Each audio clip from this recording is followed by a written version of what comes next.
कि जिहड़ा मीडिया है, मीडिया नूं लोकतंत्र दा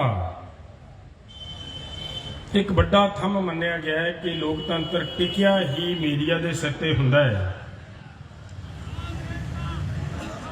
कल इत्थे दास आया सी जिस वेले स्टेज ते तुहाडे रूबरू होने वास्ते, तो हजे पिछे आ ही रहे सीगे कि उस वेले एक रौला पिया। वो रौला की सीगा कि जी मीडिया तो कुछ व्यक्तियों नूं इत्थे नौजवानों ने अपने वलंटियरां ने फड़िया,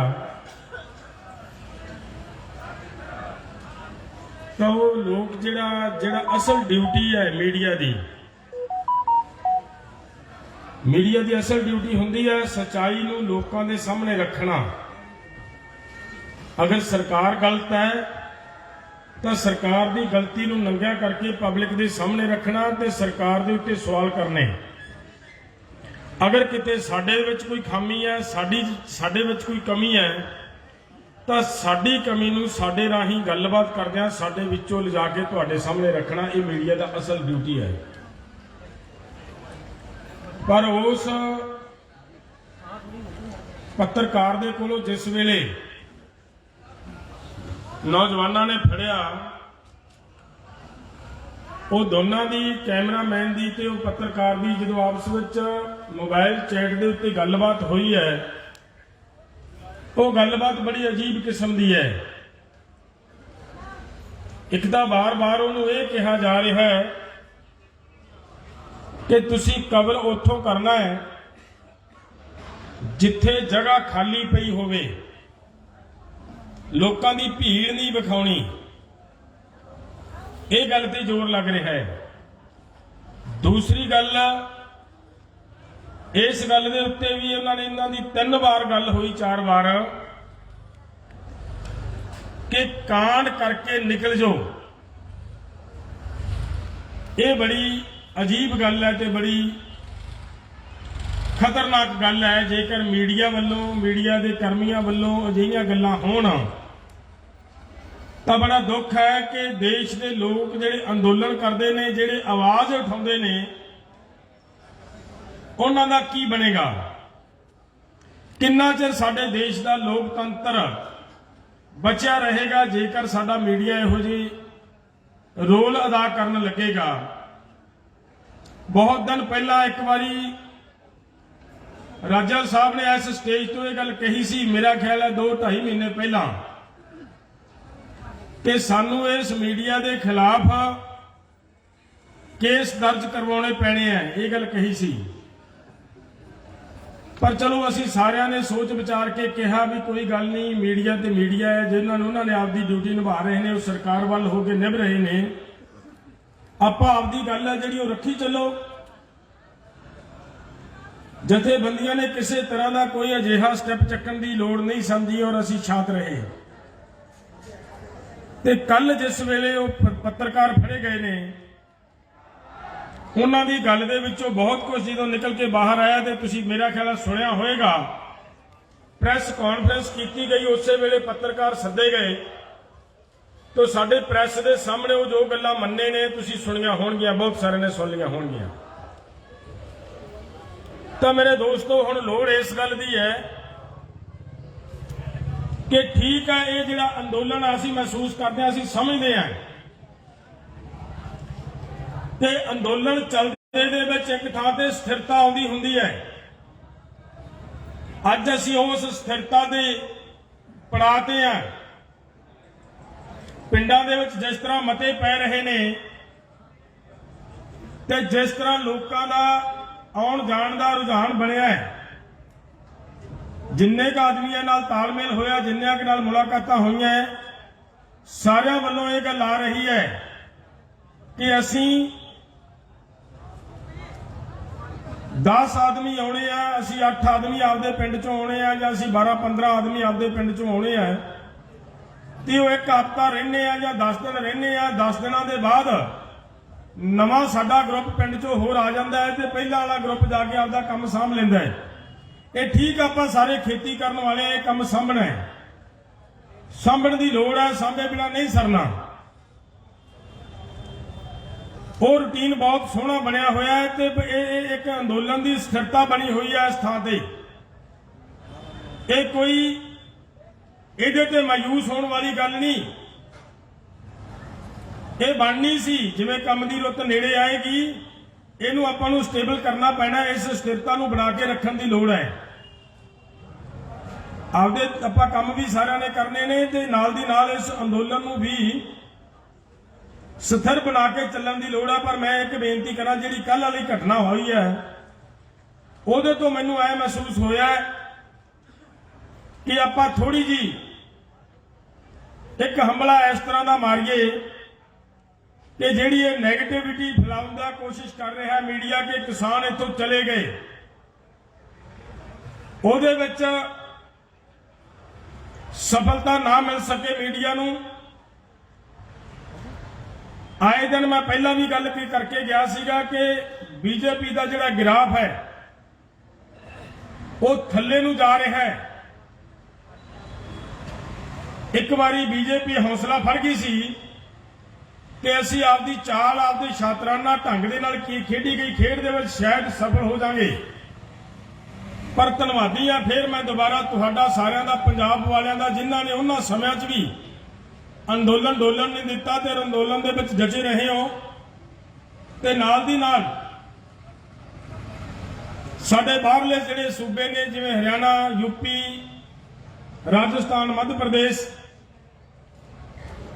ਇੱਥੋਂ ਤੱਕ ਕਿ ਮਹਾਰਾਸ਼ਟਰ, ਕੇਰਲਾ ਤੱਕ ਦੇ ਵੀ ਕਿਸਾਨ ਸਾਡੇ ਵਿੱਚ ਆ ਰਹੇ ਨੇ। ਉਹਨਾਂ ਸਾਰਿਆਂ ਦਾ ਧੰਨਵਾਦ ਕਰਦੇ ਆ ਕਿ ਜਿਨ੍ਹਾਂ ਨੇ ਮੁੜ ਦੁਬਾਰਾ ਮੋਰਚੇ ਨੂੰ ਫਿਰ ਸੰਭਾਲਿਆ ਔਰ ਮੋਰਚਾ ਦਿਨ ਬ ਦਿਨ ਉੱਪਰ ਨੂੰ ਜਾ ਰਿਹਾ ਹੈ। ਤਾਂ ਮੇਰੀ ਬੇਨਤੀ ਹੈ ਮੇਰੇ ਦੋਸਤੋ, ਇਸ ਲੜਾਈ ਨੂੰ ਜਿੱਤਣ ਦੇ ਲਈ ਜਿਵੇਂ ਸਰਕਾਰ ਨੇ, ਮੀਡੀਆ ਵਾਲੇ ਵੀ ਸਾਡੇ ਤੇ ਸਵਾਲ ਕਰਦੇ ਨੇ, ਕੀ ਕਹਿੰਦੇ ਆ ਕਿ ਜੀ ਡੈਡਲੌਕ ਬਣਿਆ ਹੋਇਆ, ਸਰਕਾਰ ਗੱਲਬਾਤ ਲਈ ਤਿਆਰ ਨਹੀਂ ਹੋ ਰਹੀ, ਗੱਲਬਾਤ ਕਰ ਨਹੀਂ ਰਹੀ। ਇੱਕ ਤਾਂ ਪਿਆਰਿਓ ਡੈਡਲੌਕ ਦਾ ਕਾਰਨ ਇਹ ਵੀ ਹੈ ਕਿ ਅਸੀਂ ਬਾਰ-ਬਾਰ ਇਹ ਗੱਲ ਕਹੀ ਹੈ ਸਰਕਾਰ ਨੂੰ ਕਿ ਜਿੰਨਾ ਚਿਰ ਸਾਡੇ ਨੌਜਵਾਨ, ਸਾਡੇ ਵੀਰ ਜਿਹੜੇ ਕਿਸਾਨ ਜੇਲ੍ਹਾਂ 'ਚ ਬੰਦ ਨੇ, ਉਹ ਜਿੰਨਾ ਚਿਰ ਬਾਹਰ ਨਹੀਂ ਕੱਢਦੀ ਸਰਕਾਰ, ਉਹਨਾਂ ਚਿਰ ਗੱਲਬਾਤ ਦੀ ਕੋਈ ਤੁਕ ਨਹੀਂ ਬਣਦੀ। ਤਾਂ ਇੱਕ ਡੈਡਲੌਕ ਦਾ ਇਹ ਵੀ ਕਾਰਨ ਹੈ। ਸਰਕਾਰ ਨੂੰ ਇੱਕ ਬਹਾਨਾ ਹੈ ਕਿ ਤੁਸੀਂ ਕਹਿ ਰਹੇ ਹੋ ਉਹਨਾਂ ਨੂੰ ਬਾਹਰ ਕੱਢੋ ਫਿਰ ਅਸੀਂ ਕਰਾਂਗੇ, ਤੇ ਉਹਦੇ ਤੇ ਸਰਕਾਰ ਹਜੇ ਮਤਲਬ ਤਿਆਰ ਨਹੀਂ ਹੋ ਰਹੀ। ਇਹ ਵੀ ਇੱਕ ਡੈਡਲੌਕ ਦਾ ਬਹਾਨਾ ਸਰਕਾਰ ਬਣਾ ਸਕਦੀ ਹੈ। ਲੇਕਿਨ ਸਾਡੀ ਉਹ ਲੋੜ ਹੈ, ਸਾਡੇ ਪ੍ਰੋਟੈਸਟ ਦੀ, ਸਾਡੇ ਧਰਨੇ ਦੀ, ਸਾਡੇ ਅੰਦੋਲਨ ਦੀ ਲੋੜ ਹੈ, ਕਿਉਂਕਿ ਜਿੱਡੇ ਵੱਡੇ ਇਰਾਦੇ ਦੇ ਨਾਲ ਆ ਜਿਹੜੇ ਤੁਸੀਂ ਇੱਥੇ ਬੈਠੇ ਹੋ, ਉਹ ਜਿਸ ਇਰਾਦੇ ਦੇ ਨਾਲ ਬੈਠ ਕੇ ਅੰਦੋਲਨ ਲੜ ਰਹੇ ਹੋ, ਅੰਦੋਲਨ ਦੇ ਵਿੱਚ ਹਿੱਕ ਢਾ ਕੇ ਬੈਠੇ ਹੋ, ਹਰ ਆਦਮੀ ਇੱਕੋ ਇਰਾਦੇ ਦਾ ਨਹੀਂ ਹੁੰਦਾ। ਪਰਿਵਾਰ ਦੇ ਵਿੱਚ ਦੋ ਭਾਈ ਹੁੰਦੇ ਆ, ਇੱਕ ਬੜਾ ਸਖਤ ਇਰਾਦੇ ਰੱਖਦਾ ਹੈ, ਇੱਕ ਥੋੜੇ ਨਰਮ ਰੱਖਦਾ ਹੁੰਦਾ ਹੈ। ਤੋਂ ਸਾਡੇ ਮਨ ਦੀ ਇੱਕ ਭਾਵਨਾ ਸੀ ਕਿ ਸਾਡੇ ਉਹ ਪਰਿਵਾਰ ਉਦਾਸ ਨਾ ਹੋਣ, ਜਿਨ੍ਹਾਂ ਪਰਿਵਾਰਾਂ ਦੇ ਬੱਚੇ, ਜਿਨ੍ਹਾਂ ਪਰਿਵਾਰਾਂ ਦੇ ਮੈਂਬਰ ਜੇਲ੍ਹ ਦੇ ਵਿੱਚ ਚਲੇ ਗਏ। ਸਭ ਤੋਂ ਪਹਿਲਾਂ ਜ਼ੋਰ ਉਸ ਗੱਲ ਤੇ ਲਾਇਆ ਜਾਵੇ, ਅੰਦੋਲਨ ਜੇਕਰ ਅਸੀਂ ਸੋਚੀਏ ਕਿ ਫਟਾਫਟ ਅੱਜ ਕੋਈ ਪ੍ਰੋਗਰਾਮ ਦੇਈਏ ਤੇ ਤਾਂ ਖਮਨੀ ਅਸੀਂ ਸਫਲ ਹੋ ਜਾਵਾਂਗੇ, ਪਰਸੋਂ ਫਿਰ ਕੋਈ ਪ੍ਰੋਗਰਾਮ ਦੇ ਦਈਏ ਤਾਂ ਕੋਈ ਸਫਲ ਹੋ ਜਾਵਾਂਗੇ। ਮੈਂ ਬਹੁਤ ਵਾਰੀ ਇਹ ਬੇਨਤੀ ਕਰ ਚੁੱਕਿਆ ਕਿ ਇਹ ਅੰਦੋਲਨ ਐਡੀ ਛੇਤੀ ਸਰਕਾਰ ਝੁਕਣ ਵਾਲੀ ਨਹੀਂ। ਇਹ ਅੰਦੋਲਨ ਬਹੁਤ ਤਕੜੇ ਹੋ ਕੇ ਤੇ ਦ੍ਰਿੜ ਇਰਾਦੇ ਨਾਲ ਲੜਨਾ ਪੈਣਾ ਹੈ। ਇਹ ਛੋਟਾ ਜਿਹਾ ਅੰਦੋਲਨ ਨਹੀਂ ਹੈ। ਮੈਂ ਛੋਟੀ ਜੀ ਗੱਲ ਇਹਦੇ ਵਿੱਚ ਤੁਹਾਨੂੰ ਐਡ ਕਰਦਿਆਂ ਤੇ ਗੱਲ ਸਮਝ ਲਿਓ ਵੀ ਇਹ ਕਿੱਡਾ ਤਕੜਾ ਅੰਦੋਲਨ ਹੈ ਤੇ ਕਿਹਦੇ ਨਾਲ ਲੜ ਰਹੇ ਹੋ। ਇਸ ਅੰਦੋਲਨ ਦਾ ਮੁੱਢ 3 ਕਾਨੂੰਨ ਹੈ, ਹੋਰ ਕੁਝ ਨਹੀਂ ਸੀ। ਆਪਾਂ ਕੇਵਲ 3 ਕਾਨੂੰਨ ਹੀ ਲੈ ਕੇ ਉੱਠੇ ਆ ਨਾ, ਦੱਸਿਓ ਇਮਾਨਦਾਰੀ ਨਾਲ ਹੱਥ ਖੜਾ ਕਰਿਓ। 3 ਕਾਨੂੰਨ ਸਾਡੀ ਲੜਾਈ ਦਾ ਮੁੱਢ ਹੈ। ਤੇ ਅੱਗੇ ਵੀ ਬੁਲਾਰਿਆਂ ਨੇ ਸ਼ਾਇਦ ਇਹ ਗੱਲ ਦੱਸੀ ਹੈ ਤੇ ਮੈਂ ਵੀ 1-2 ਵਾਰੀ ਗੱਲ ਕਰਕੇ ਗਿਆ ਕਿ 3 ਕਾਨੂੰਨ ਆਏ ਕਿੱਥੋਂ ਹੈ।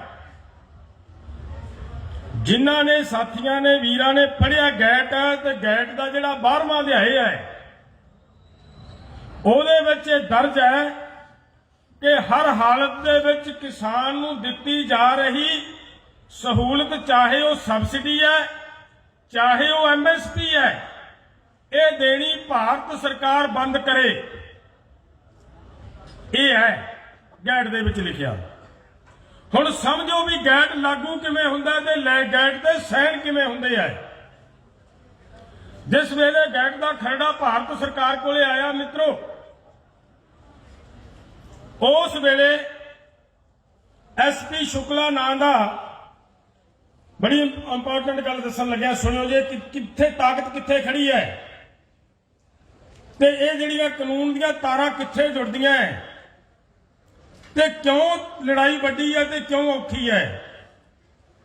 जिहड़ा गैट ये कुछ लैके आ रहा सी, SP शुक्ला नां दा साडा प्रिंसीपल सैकटरी वो ये कहता है भारत सरकार नूं कि यह खरड़ा भारत लई बहुत घातक है, खतरनाक है, सानू इहदे मैंबर नहीं बनना चाहिए। MPआं दी कमेटी बनी ते MPआं दी कमेटी ने भी फैसला दिता कि सानू इहदे मैंबर नहीं बनना चाहिए, ये साडे देश लई घातक है। ते उस तो अगे जाके की होया है, वर्ल्ड बैंक तो भारत सरकार नूं एक चिट्ठी आउंदी है। भारत सरकार नूं उस चिट्ठी 'च लिखिया जाता है कि SP शुक्ला नूं तुरंत इस पदवी तो हटाया जाए और इहदी थां दे उत्ते अनवर उल हुड्डा नूं लाया जाए। मेरे दोस्तों, SP शुक्ला भारत की राखी कर रहा सी कि सानू इहदे मैंबर नहीं बनना चाहिए, सानू इस जाल च फसन तो SP शुक्ला बचा रहा सी। समझ आ रही है गल दी? सारिआं नूं समझ आ रही है ना? ते उस व्यक्ति नूं हटाउण वास्ते वर्ल्ड बैंक तो चिट्ठी आउंदी है ते भारत सरकार दे अंदर SP शुक्ला नूं उस पदवी तो हटा के अनवर उल हुड्डा नूं लाया जाए तो समझ लो लड़ाई की दे नाल है। समझ आ गई मेरी गल दी? क्यों भी दोस्तों, और वो आदमी जिहड़ा तुहाडी राखी कर रहा छतरी बन के, उस आदमी नूं उस पदवी तो हटाया गया, अनवर उल हुड्डा नूं उस थां ते लाया गया और उन्होंने आके अगे सरकार बनी नरसिम्हा राव जी दी। उस सरकार दे विच साइन करवाए नरसिम्हा राव तो कि बहुत वधिया देश लिए ये समझौता है, इहदे ते साइन किए जाने चाहिए। तो मेरे दोस्तों, लड़ाई अनुमान ला के देखो। वर्ल्ड बैंक का मैं नाम लिया है ना कि चिट्ठी वर्ल्ड बैंक तो आई है, तो वर्ल्ड बैंक के उत्ते मोनोपली की है, भारू कौन है? अमेरिका। का पता सारिਆਂ ਨੂੰ, क्यों भी सदनों पता है अमेरिका भारू आ वर्ल्ड बैंक ते। सो इस करके ये सारा ताना बाना सारा सिस्टम कित्थों आया, ਉਹਨੂੰ समझ के ते ये सोच बना के लड़ना पैना है कि साडी लड़ाई मोदी नाल नहीं है, साडी लड़ाई उन्हां लोकां नाल है जिहड़े लोकां ने ये सारा ताना बाना तुहाडे गल ते मढ़िया गया। हुण अंदाजा लाओ, देश की दूसरी आजादी की लड़ाई नहीं लग रही? क्यों भी दोस्तों, हथ खड़े करके दसो जिन्होंने पता लगता है इस गल का। और जेकर सचमुच देश की दूसरी आजादी की लड़ाई है तो फिर बहुत लंबी चलनी है। भुलेखे च ना रह जाओ किते, एवं सानू कही जाने हो तुसीं जथेबंदियां प्रोग्राम नहीं दिंदियां, प्रोग्राम नहीं दिंदियां। देवांगे प्रोग्राम, चिंता ना करो तुसीं, प्रोग्राम आउणगे। पर साडे मन दे अंदर एक दर्द है यार, वो बजुर्ग वो परिवार सानू साडियां अखां दे मूहरे तुरिया फिरदा है जिहने कहा कि मेरी जमीन भावें सारी लग जाए, मेरा लड़का बाहर कढ़ाओ। फिर साडा ध्यान पहला उस थां ते जाना चाहिए कि असीं बच्चे बाहर, साडे किसान बाहर कढ़वाइए, फिर देखांगे। लड़ाई तो लंबी है, लड़ाई चली जानी है, ये लड़ाई छोटी नहीं है, बहुत लंबी लड़ाई लड़नी पैनी है। और लंबी लड़ाई लड़के जितनी है, जितनी जरूरी है। अगर ना लड़ाई जित सके, कई वीरां दा एक दिन मेरे को पत्रकारां ने सवाल किया कि पहला जी अमरीका कुछ होर गल कहंदा सीगा ਕੈਨੇਡਾ ਕੁਛ ਹੋਰ ਗੱਲ ਕਹਿੰਦਾ ਸੀ, ਅੱਜ ਕੁਛ ਹੋਰ ਗੱਲ ਕਹਿ ਰਿਹਾ ਹੈ। ਹੁਣ ਇਹਦੇ ਤੇ ਵੀ ਸੁਣ ਲਿਓ ਧਿਆਨ ਨਾਲ। ਜਿਹੜੇ ਉਹ ਦੇਸ਼ ਤੁਹਾਡੇ ਹੱਕ 'ਚ ਗੱਲਾਂ ਕਰਦੇ ਨਜ਼ਰ ਆਏ ਸੀ ਨਾ, ਆਪਾਂ ਨੂੰ ਲੱਗਿਆ ਜੀ ਫਲਾਣੇ ਦੇਸ਼ ਤੋਂ ਚਿੱਠੀ ਆ ਗਈ ਭਾਰਤ ਸਰਕਾਰ ਨੂੰ, ਫਲਾਣੇ ਦੇਸ਼ ਤੋਂ ਚਿੱਠੀ ਆ ਗਈ ਭਾਰਤ ਸਰਕਾਰ ਨੂੰ। ਹੁਣ ਉਹਨਾਂ ਦੇਸ਼ਾਂ ਦੀ ਅਸਲੀਅਤ ਜਾਣਿਓ। ਉਹੀ ਅਮਰੀਕਾ, ਉਹੀ ਕਨਾਡਾ ਤੁਹਾਡੇ ਖਿਲਾਫ WTO ਦੇ ਵਿੱਚ ਕੇਸ ਪਾਈ ਬੈਠਾ ਹੈ ਕਿ ਭਾਰਤ ਆਪਦੇ ਕਿਸਾਨਾਂ ਨੂੰ MSP ਦੇਣੀ ਬੰਦ ਕਿਉਂ ਨਹੀਂ ਕਰ ਰਿਹਾ। ਫਿਰ ਕੀ ਉਮੀਦ ਰੱਖਦੇ ਹੋ ਕਿ ਉਹਨਾਂ ਤੋਂ ਕੋਈ ਇਸ਼ਾਰਾ ਹੋ ਜੂ ਤੁਹਾਡੇ ਹੱਕ 'ਚ? ਨਹੀਂ ਹੋਣਾ। ਤੁਹਾਨੂੰ ਆਪਦੀ ਲੜਾਈ ਆਪ ਨੂੰ ਇਕਜੁੱਟ ਹੋ ਕੇ ਲੜਨੀ ਪੈਣੀ ਹੈ ਭਰਾਵੋ। ਤੇ ਮੇਰੀ ਹੱਥ ਬੰਨ੍ਹ ਕੇ ਬੇਨਤੀ ਹੈ ਕਿ ਪੰਜਾਬ ਨੂੰ ਮੈਂ ਖਾਸ ਕਰਕੇ ਬੇਨਤੀ ਕਰਦਾ ਕਿ ਇਹ ਤੁਸੀਂ ਇੱਕ ਵਾਰੀ ਗੰਭੀਰ ਹੋ ਕੇ, ਬਹੁਤ ਗੰਭੀਰ ਹੋ ਕੇ ਇਹ ਸੋਚਣ ਦੀ ਲੋੜ ਹੈ ਕਿ ਅਗਰ ਤੁਸੀਂ ਇਹ ਲੜਾਈ ਜਿੱਤ ਗਏ, ਇਹ ਲੜਾਈ ਭਾਰਤ ਸਰਕਾਰ ਦੇ ਖਿਲਾਫ ਨਹੀਂ, ਅਗਰ ਤੁਸੀਂ ਇਹ ਲੜਾਈ ਜਿੱਤ ਗਏ ਤਾਂ ਮੈਂ ਦਾਅਵੇ ਨਾਲ ਗੱਲ ਕਰਦਾ ਬਾਕੀ ਸਾਰੀਆਂ ਲੜਾਈਆਂ ਜਿੱਤੋਗੇ। ਟੋਟਲ ਅੰਦੋਲਨ ਤੁਸੀਂ ਜਿੱਤੋਗੇ ਅਗਰ ਇਹ ਅੰਦੋਲਨ ਜਿੱਤ ਗਏ ਤਾਂ। ਇਸ ਕਰਕੇ ਮੇਰੀ ਹੱਥ ਬੰਨ੍ਹ ਕੇ ਬੇਨਤੀ ਹੈ ਵੀ ਇਹ 3 ਕਾਨੂੰਨਾਂ ਦੇ ਉੱਤੇ, ਕਿਸਾਨੀ ਦੇ ਇਸ ਮੁੱਦਿਆਂ ਤੇ ਇਹ ਅੰਦੋਲਨ ਹੈ, ਇਹਦੇ ਤੇ ਕੇਂਦਰਿਤ ਕਰ ਦਿਓ ਜ਼ੋਰ ਲਾ ਕੇ। ਸਾਰੀਆਂ ਧਿਰਾਂ ਦੇ ਤੇ ਕੇਂਦਰਿਤ ਕਰ ਦਿਓ ਕਿ ਕਿਸਾਨੀ ਬਿੱਲਾਂ ਦਾ ਜਿਹੜਾ ਕਾਨੂੰਨਾਂ ਦੀ ਲੜਾਈ ਆ ਇਹ ਹਰ ਹਾਲ 'ਚ ਜਿੱਤਣੀ ਹੈ, ਚਾਹੇ ਕੁਝ ਵੀ ਹੋਵੇ।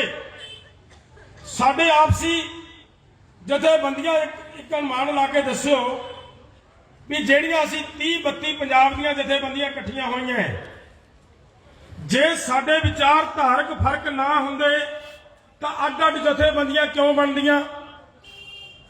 ਬਣੀਆਂ ਨਾ। ਸਾਰਿਆਂ ਦੀ ਵਿਚਾਰਧਾਰਕ ਫਰਕ ਹੁੰਦਿਆਂ ਹੋਇਆਂ ਵੀ ਇਸ ਗੱਲ ਨੂੰ ਸਮਝ ਗਏ ਕਿ ਅੱਜ ਕਿਸਾਨ ਦੇ ਗਲ ਨੂੰ ਹੱਥ ਪੈ ਰਿਹਾ ਹੈ, ਦੇਸ਼ ਦੀ ਜਨਤਾ ਦੇ ਗਲੇ ਨੂੰ ਹੱਥ ਪੈ ਰਿਹਾ ਹੈ।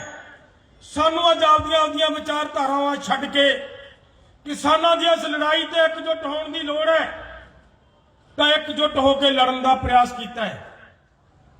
ਤਾਂ ਮੈਂ ਕਹੂੰਗਾ, ਬੇਨਤੀ ਹੈ ਮੇਰੀ, ਦੇਸ਼ ਦੇ ਵਿੱਚ ਕਿੰਨੇ ਵੀ ਵਿਚਾਰਧਾਰਾਵਾਂ ਹੋਣ, ਅਗਰ ਲੋਕਾਂ ਦੀ ਰੋਜੀ, ਲੋਕਾਂ ਦੀ ਰੋਟੀ ਲੋਕਾਂ ਦੇ ਮੂੰਹ 'ਚ ਪੈਂਦੀ ਰੱਖਣੀ ਹੈ, ਅਗਰ ਕਿਸਾਨ ਦੀ ਜ਼ਿੰਦਗੀ ਜਿਉਂਦੀ ਰੱਖਣੀ ਹੈ, ਕਿਸਾਨ ਨਾਂ ਦੀ ਕੋਈ ਚੀਜ਼ ਧਰਤੀ ਤੇ ਰੱਖਣੀ ਹੈ, ਤਾਂ ਸਾਰੀਆਂ ਆਪਦੇ ਬਲਬਲੇ ਆਪਦੀਆਂ ਵਿਚਾਰਾਂ ਨੂੰ ਇੱਕ ਵਾਰੀ ਸਮੋ ਕੇ ਸਾਨੂੰ ਇਕਜੁੱਟ ਹੋ ਕੇ ਇਸ ਕਿਸਾਨੀ ਦੀ ਲੜਾਈ ਦੇ ਉੱਤੇ ਇਕਜੁੱਟਤਾ ਦੇ ਨਾਲ ਲੜਨ ਦੀ ਲੋੜ ਹੈ।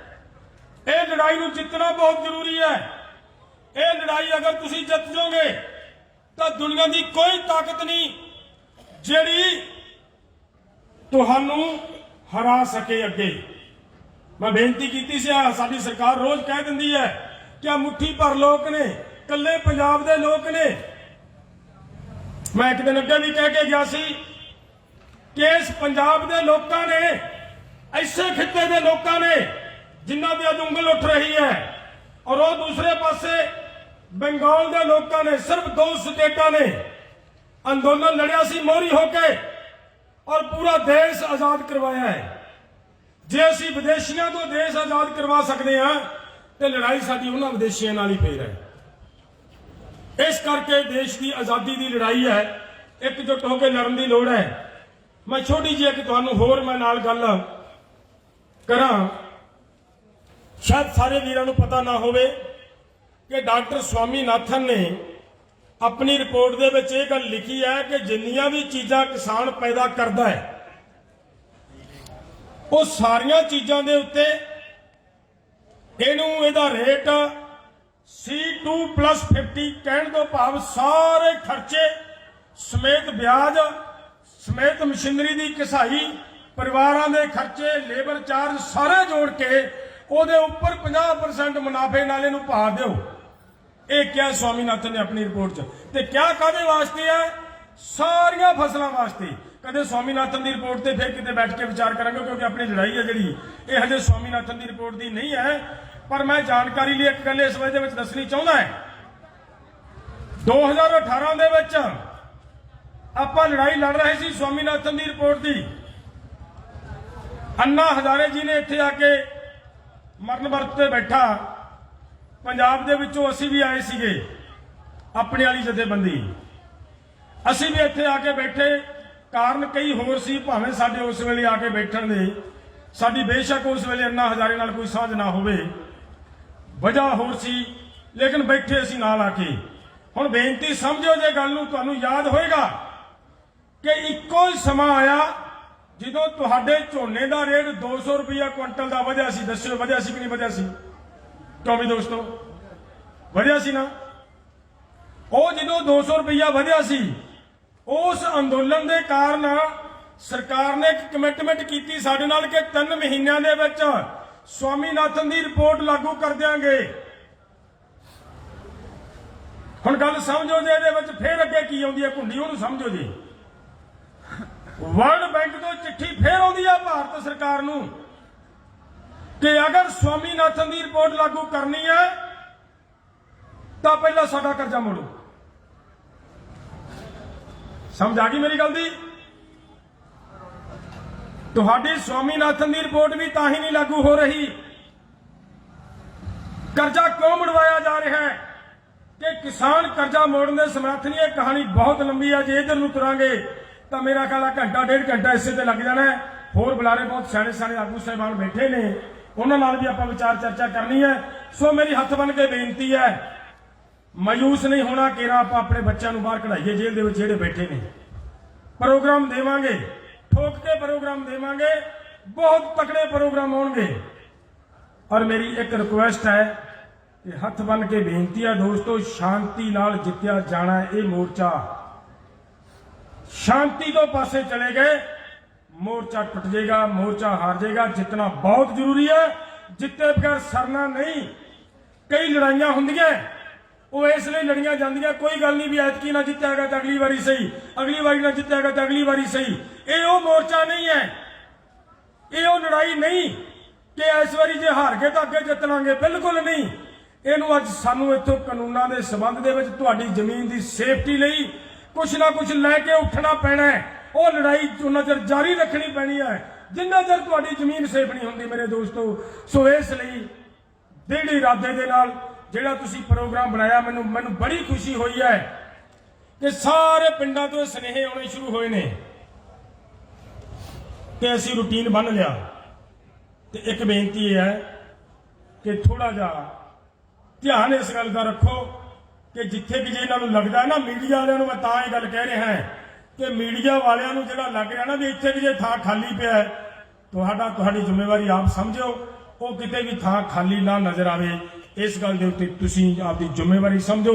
ट्रालियां 'च बैठ के भी आपां प्रोग्राम तुहाडे अखीर तिकर मंग सी साडे वीरां दी कि सानूं स्पीकरां दी आवाज़ नहीं सुन रही, पिछे तिकर स्पीकर नहीं जा रहे सी। बड़ी मेहनत नाल साडे वीरां ने स्पीकर मगर तक पहुंचदे कीते, पर किते इह ना होवे भी स्पीकरां दी आवाज़ पहुंच गई ते इत्थे साडी स्टेज खाली रहन लग जे।